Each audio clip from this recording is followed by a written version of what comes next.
The air burns cold against your face as the war horn splits the morning silence. Your breath comes in clouds, your hands gripping the worn handle of your axe, so tightly your knuckles whiten. You are not just any Viking. You are a Berserker, one of the chosen few whose name alone strikes terror into the hearts of enemies. Across the sea, rumors have already painted you as a demon in human flesh, a man who cannot be killed, a warrior who feels no pain. And today, you will make those stories real. The fire in your chest is not only from the cold, but from the trance creeping over you. You prepare for days, fasting, chanting, draping yourself in the skin of a bear to channel its strength. Some whisper that herbs or mushrooms fuel this frenzy, that visions blur the line between life and death in your mind.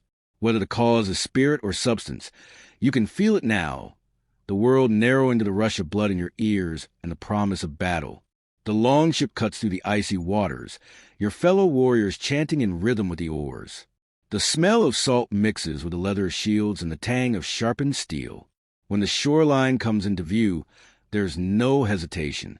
You leap into the freezing surf before the ship even halts, charging up the beach with a roar that shakes the air. The enemy is there waiting, but their eyes widen as they see you, bareheaded, chest bare despite the cold, axe swinging with the force of storm. Pain has no place here. A slash across your arm is nothing but a signal to strike harder. Every movement is instinct, every breath a growl.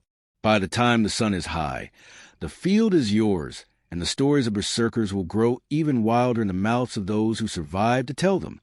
But your life is not endless battle. Between raids, you return home, and the truth of the Viking world unfolds in ways outsiders never expect.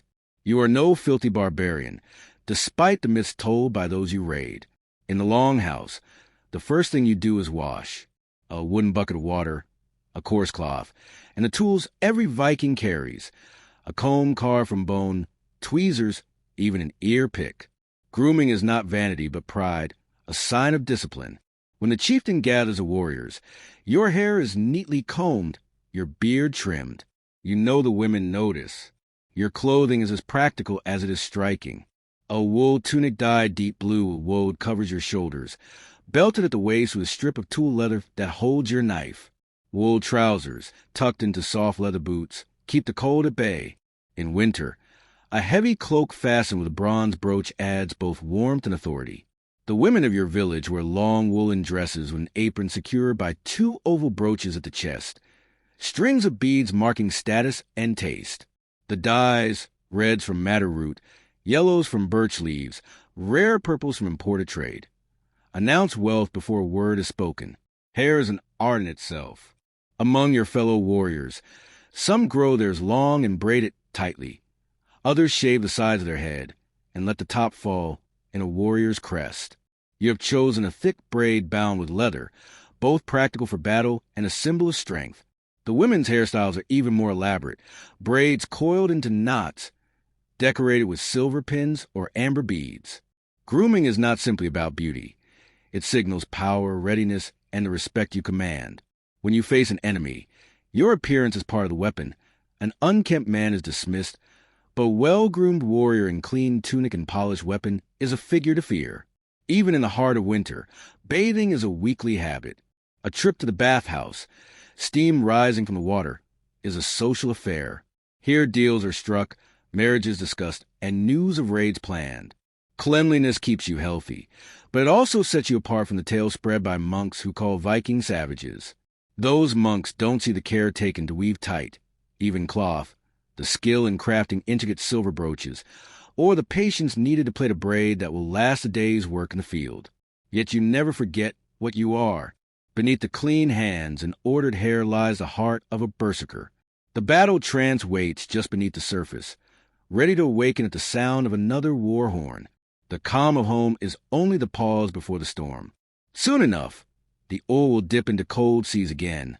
The shore will rise to meet you, and the roar will tear from your chest as the berserker returns. The world knows the fury of your kind, but they will never understand the discipline, the ritual, and the pride that live beside it. You are both the storm and the still water, and in that balance lies the true power of the Viking. The Spartan sun beats down on a city where strength is the only currency that matters. Here, every breath, every movement is shaped by discipline. The men spend their lives in the agoge, training for war, but the women, the women are not the silent, veiled figures found in other Greek cities. In Sparta, women walk tall, shoulders squared, eyes meeting any man's without fear. From childhood, they run, wrestle, and throw javelins alongside boys, their bodies honed to match the demands of the state. Their purpose is clear: to bear children as strong and fearless as the warriors who defend the city. Marriage here is unlike anywhere else. There are no romantic banquets, no slow courtships.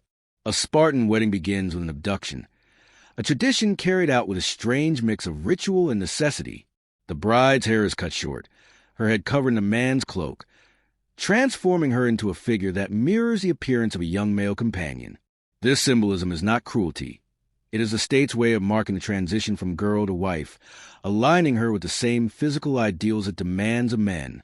The groom visits her in secret at night, returning to his barracks before dawn, for marriage does not free him from military duty. This life continues until he is allowed to live permanently at home, often years later. Spartan women manage land, oversee estates, and control wealth while their husbands serve in the army. Unlike women elsewhere in Greece, they can own property outright, inherit from their families, and even lend money. Their voices carry weight in political matters, influencing decisions from behind the scenes. Outsiders see them as bold, even brazen, but within Sparta, the strength is praised. A woman who cannot speak her mind is of little use to a city that thrives on courage. Mothers tell their sons, "Come back with your shield or on it," words that seal a warrior's fate before he even sets foot on the battlefield. Death, too, is different here. In a society built on endurance, the way one dies matters as much as how one lives. For a Spartan man, the greatest honor is to fall in battle, shield in hand, never turning his back to the enemy. For a woman, that same honor is found in dying during childbirth, for it is seen as her own form of battle, a sacrifice of the city's future. Only these two deaths merit public mourning, and only these are recorded with the simplicity Sparta demands. Names carved in stone without flourish, without tales, for deeds speak louder than decoration. The funerals themselves are stripped of excess. There are no grand monuments, no ornate offerings. The body is buried plainly, sometimes wrapped in a red cloak. The community gathers not to wail in theatrical grief, but to honor the courage of the fallen. Warriors are remembered for battles they fought, women for the sons they bore. All else fades away. Spartan graves stand in quiet rows, their silence more powerful than any gilded tomb. Each marker whispers the same message. The life was lived in service to Sparta, and that was enough. Behind this simplicity lies a philosophy. Death is not an end to be feared, but a fulfillment of duty. The afterlife is not richly imagined here. The focus is on the legacy left behind. Stories of bravery are told to children, ensuring that the dead live on in the minds of those who follow. A man who dies will give courage to the next generation. A woman who fulfills her role inspires future mothers. In this way, death strengthens the living. The modern world paints Sparta in shades of legend, a place of flawless warriors and unbreakable women. Yet the truth is both harsher and more human. Life here is a constant test, one that leaves no room for weakness. The marriage rituals, the control of women over property, the brutal clarity of funerary customs. These are not just quirks of an ancient city. They are the bones of society obsessed with survival. Every birth, every death, every union is tied to the same cause: to keep Sparta strong. And so, from the frenzied roars of a Viking Berserker to the solemn graves of Spartan heroes, the thread that binds these worlds is the same. Honor is not given. It is earned in blood, in labor, in sacrifice. To live in such places is to accept that your life is not wholly your own.